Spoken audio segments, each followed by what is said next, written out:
menyelesaikan masalah yang ada di dunia ini dengan mengikuti kata hati. Boleh nggak kita judi terus uangnya dipakai buat persembahan?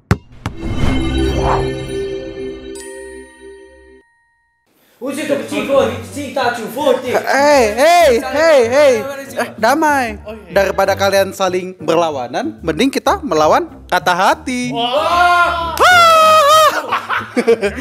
Kembali lagi di Koko Kepo.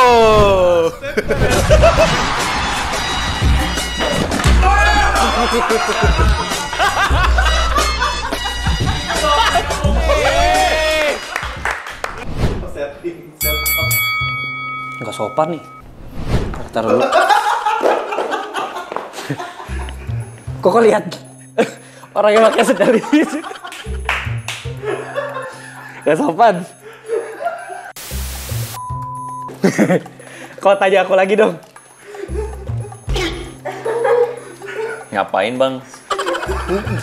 Tebak dong. Tadi lagi follow my heart. Kata hati. Ada. Kau tarik napas. Tahan.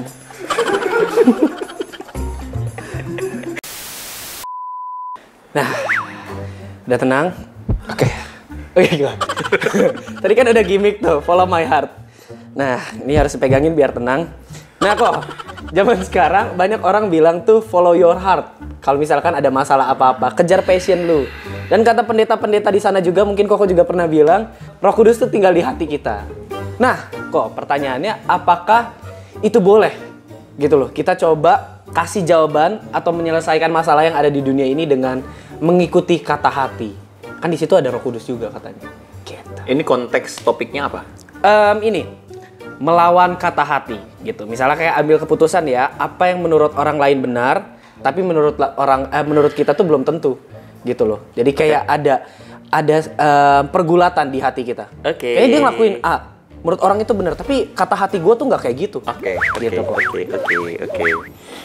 Maka isu pertanyaan ini sebenarnya adalah pada isu bagaimana kita membedakan suara hati. Iya nggak sih? Iya. Kayak suara hati gue tuh bener apa enggak kan gitu. Suara hati gue ini adalah cuman gue sendiri ataukah Tuhan ataukah malah pada ekstrem yang paling jauh adalah wah ini iblis kan gitu. Iya.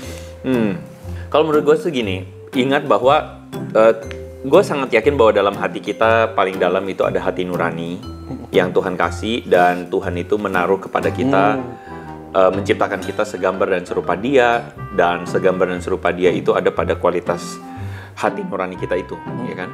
Tetapi kita juga jangan lupa bahwa masalahnya hati nurani kita juga itu jatuh dalam dosa. Meskipun terpolusi, rusak dan sebagainya, memang ada masih kualitas yang baik, tapi juga ada yang sifatnya itu hawa nafsu atau ego kita sendiri.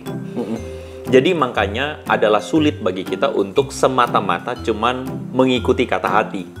Karena kata hati itu pada akhirnya bisa sudah keliru atau salah, atau memang kata hati itu memang sesuatu yang harus diperjuangkan.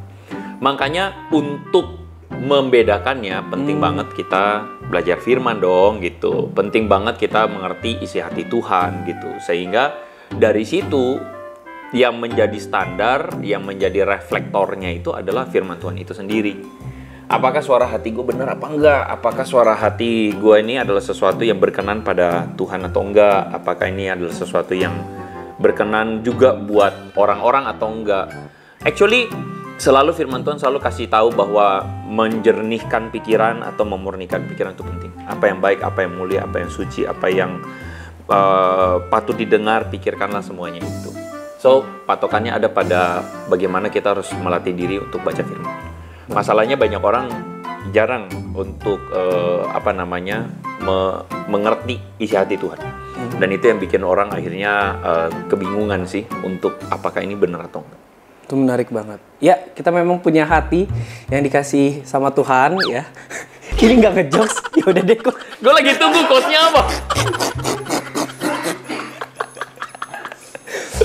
Oke kok, mending kita ini aja, jokes aja. Baca kata hatiku. Kita sambung kata ya, hati. Hati-hati. Nggak boleh gitu, orang satu kata ya. Oke, lanjut. Hati Tuhan.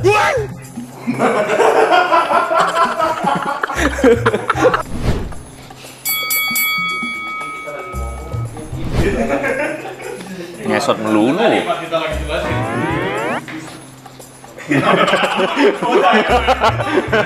Melawan kata hati.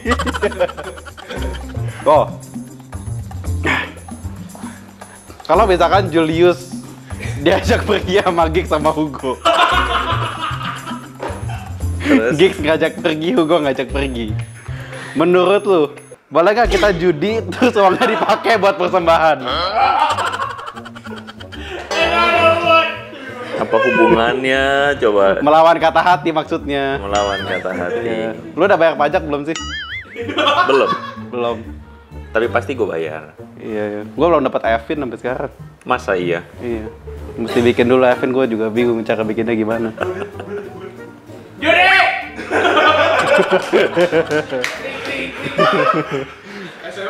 Ya itu tadi, kata hati itu adalah kata hati yang sangat mungkin banget terkontaminasi oleh yang namanya keinginan dosa. Tapi pada saat yang bersamaan, kata hati itu juga menjadi satu alat yang Tuhan pakai supaya kita tetap ingat bahwa kita tuh manusia, harusnya kita jadi manusia ilahi. Manusia yang diciptakan untuk tujuan ilahi dan hidup berdasarkan kualitas-kualitas ilahi itu.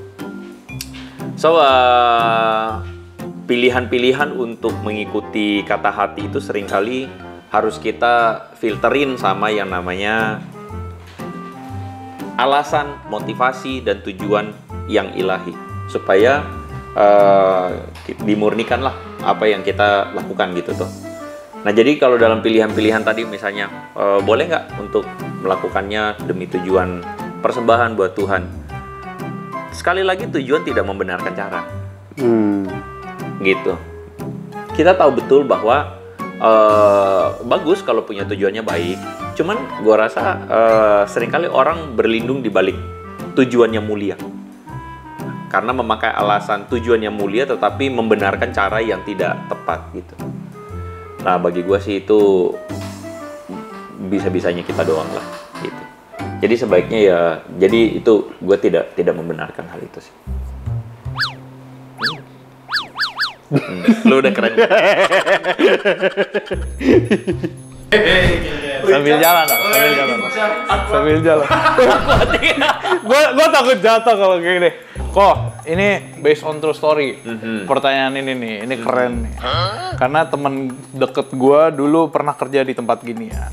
Kita ngomongin tentang melawan kata hati. Kalau kita, teman-teman kita semua yang lagi nyari kerjaan nih, kerja di instansi atau tempat yang mempromosikan alkohol, rokok, kondom, siapa yang tulis itu harus diganti, yang ada rasa-rasa marketing pinjol, tempat investasi bodong, tempat judi online.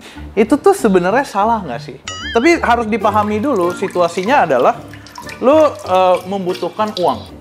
Lu anak Tuhan, lu udah lama pelayanan di gereja, lu udah menerima Kristus, di saat yang sama lu butuh uang, bukan untuk bersenang-senang, tapi untuk hidup. Untuk lu bayar cicilan, bayar dan sebagainya. Nah, sedangkan pilihan pekerjaannya hanya itu yang memberikan lu uang. Sebenarnya boleh nggak sih kita di situasi seperti itu, kita bekerja di tempat-tempat yang, sorry itu saya sebenarnya tidak memuliakan nama Tuhan di situ gitu.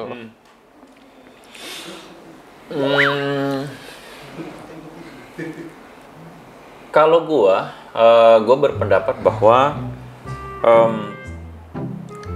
penting banget dalam hal ini hati kita tuh berbicara. Iya. Maksudnya hati berbicara itu adalah gua sedang berada pada sebuah industri yang membuat banyak orang akhirnya jatuh. Wah, saat ini? Atau itu cerita? Bukan. Oh, ceritanya ya. Oke. Anda. Maksudnya ketika gue sedang berada pada industri yang sedang membuat orang jatuh. Iya. Jatuh dalam pinjaman online, Investasi bodong, jatuh dalam misalnya industri kehidupan pornografi. malam yang tidak baik ya. Pornografi apalagi itu. Kayaknya pada akhirnya gue sangat yakin bahwa there is another choice. Gue yakin itu 100%. Maksudnya gue yakin 100% bahwa there is another choice, there are another choices yang menjadi tempat di mana gue bisa bekerja di tempat lain. Gue sangat yakin itu, sangat yakin banget. Kalau misalnya ada teman-teman mengatakan bahwa gue butuh ini untuk hidup, untuk bayar dan sebagainya. Kalau misalnya teman-teman baru mendengarnya hari ini, ya gue bilang there are another choices for you. So this is not the only one tempat di mana lu harus bekerja. Karena itu tadi gue bilang hati nurani kita seharusnya yang normal akan berkata bahwa gue sedang berada pada industri di mana gue membantu orang untuk jatuh. Dan sedih lah. Iya. Lu coba bayangkan misalnya ketika lu ada pada industri itu dan anak lu, misalnya adik lu, kakak lu, atau orang tua lu yang jatuh di situ. I don't know. Lu bangga nggak dengan pekerjaan lu atau lu akan terusin kan? Gua rasa nggak. Nah sebenarnya tapi kok ada pertanyaan gini, kalau misalkan lu seorang desainer, tapi lu desain di industri yang sebenarnya salah gitu, kayak lu disuruh desain togel lah, terus habis itu lu disuruh desain barang-barang yang nggak bener. Nah itu sebenarnya gimana tuh kok? Gue akan menempatkan diri sebagai seorang yang sekali lagi bertanya, seandainya anak gue atau orang yang gue sayang, iya, akhirnya mengkonsumsi dalam tanda kutip hasil desain gue, yang pada akhirnya membuat dia akhirnya jatuh, membuat dia akhirnya menjadi salah, katakanlah judi. Berdasarkan hasil desain gue, akhirnya orang tuh jatuh dalam judi. Karena judi akhirnya banyak orang susah. Gue akan tidak nyaman dengan industri itu. Kerjaan gue bener nih, gue desainer atau gue akunting misalnya. Pada industri, gue melakukannya dengan benar, dengan prinsip yang benar. Tapi gue ada pada industri yang tidak benar, gue nggak akan nyaman. iya. Karena gue tahu betul bahwa ini misalnya ngerusak hidup banyak orang. Jadi gue akan menggumulkan untuk move. Karena ini tidak akan sehat untuk gue, Iya. untuk jiwa gue sendiri. Gitu sih jawaban gue. Jadi mendingan ditinggalin aja gitu ya? Ya gue akan mencari pekerjaan di industri yang lain. Tapi ya gue tetap berada pada pekerjaan gue, melakukannya dengan benar. Gitu sih. Industri kerohanian. Oke lah kok kalau gitu, nice banget itu. Thank you kok. Yo. Oke, nice. Oh kalian berantem dong belakang. Kita melawan kata hati.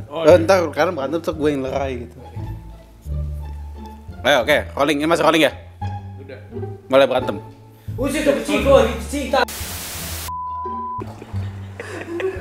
Oke kok. Nah teman-teman, nah ini topiknya melawan kata hati. Nah, tadi kan aku udah contohin follow my heart. Nah kok, aduh. Zaman sekarang banyak orang-orang yang bilang kan, ya follow your heart gitu. Apa kata hati lu, kejar passion lu gitu-gitu. Dan katanya juga kan kata pendeta, Tuhan, Roh Kudus tinggal di hati kita kan.